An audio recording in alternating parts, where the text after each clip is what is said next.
If you're tired of using the same drum patterns for every beat and you hate how all the girls at school laugh behind your back because of your boring drum patterns, today we're going to cover some unique drum patterns that will help you transform your beats.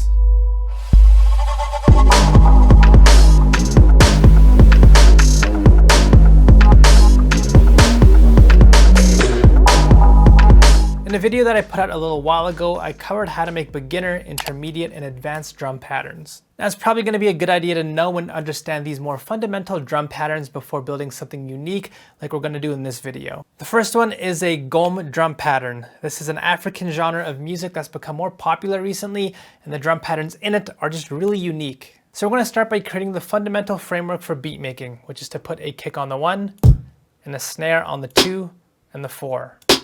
And we'll use our hi-hat to build a steady rhythm.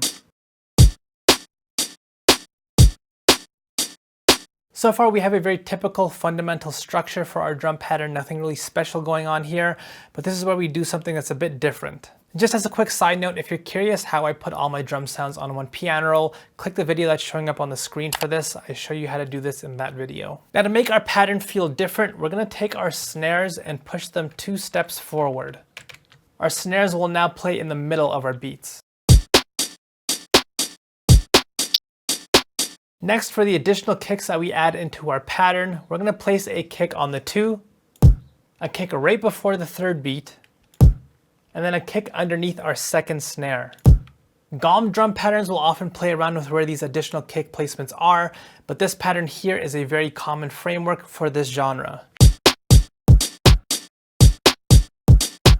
And this just provides a really unique rhythm to your beat. If you want to hear an actual beat with this type of rhythm, here is a beat that I made with a Gom drum pattern.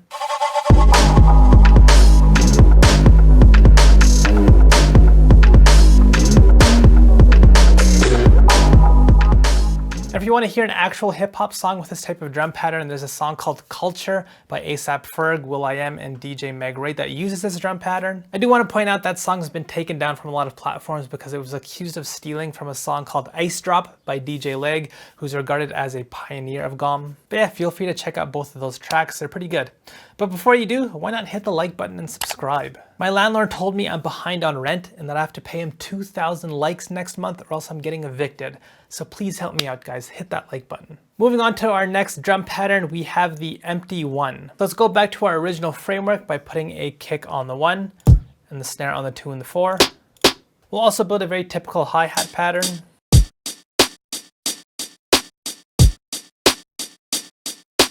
From here, we'll add some extra kicks into this pattern as well.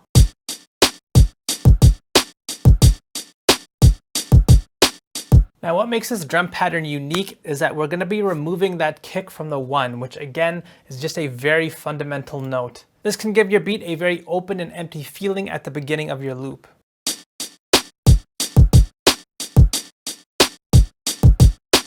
For those of you that remember my video on better ways to start your loop, I talked about how instead of having a long, consistent listening experience, building your loop in a way that has ups and downs can help make your beat sound a little bit more engaging. And that's exactly what this drum pattern does. We have a section in our drum pattern where the energy level dips down because our first beat feels far more open and bare. If you'd like to hear a full beat with this type of drum pattern, here is something that I put together.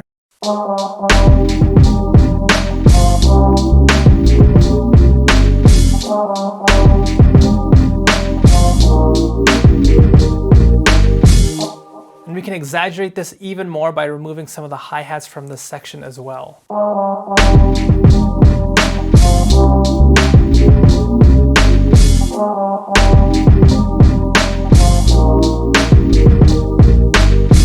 Our drum pattern feels especially bare and open after doing this. So this is a drum pattern that can help you make your beats feel more dynamic since we introduce this up and down feeling throughout our loop. And if you want to check out an actual song that uses this type of drum pattern, I would recommend checking out Mass Appeal by Gangstar. Next up, we have a drum pattern from a different genre. This is the Bossanova drum pattern.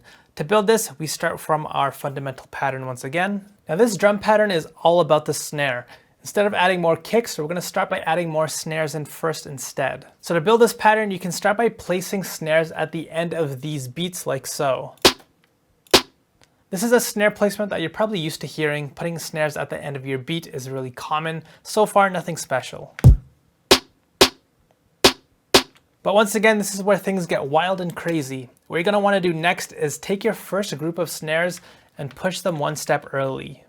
And then take your second group of snares and push them 2 steps early.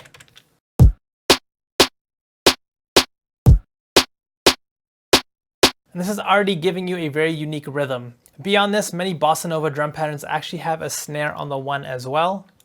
But another really important staple is to build a pretty dense hi-hat pattern. This will provide a good consistency in your drum pattern. And from here you can place your additional kicks down a bit more freely. The most important part of this drum pattern is the snare placement. One additional thing to point out, you'll notice that our drum pattern as a whole is pretty dense. We have a lot of snares and a lot of hi-hats. So because of this, choosing more transient textures may be a better fit. Let me show you what I mean. Here we have a beat that I've made that uses this exact pattern.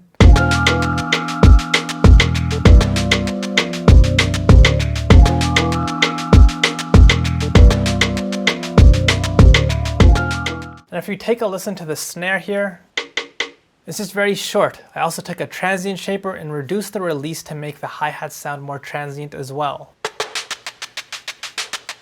But if instead we prolonged these hi-hats by turning up the release, and we replaced the snare with something far more prolonged and pronounced,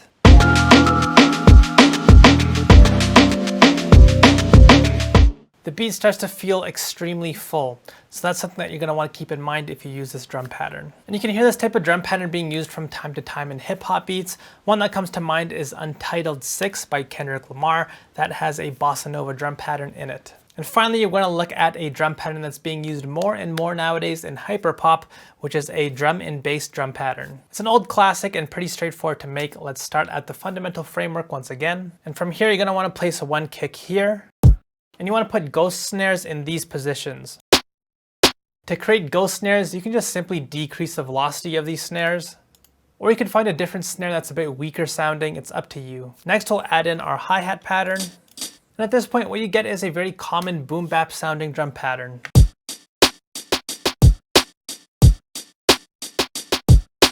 Now to turn this into a drum and bass pattern, the final step is to basically take everything that you've created and scrunch it into half the space.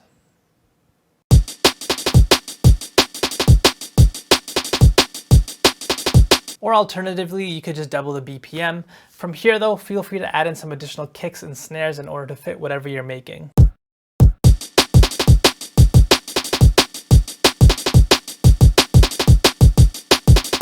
And if you want to check out an actual song with this drum pattern, Digital by Goldie featuring KRS-One is a good example. So those are some unique drum pattern ideas that you can think of using in your beats, but if you want some more ideas, check out the older video that I did on this same topic. It should be showing up right now on the screen, and I show you even more unique drum patterns that you can use for your beats. But if you enjoyed this video, like and subscribe, head over to betterbeatmaker.com to check out my full online beatmaking course. My free drum kit's available in the description box below, as well as a link to my Discord if you want to join my producer community, and I will see you guys next time.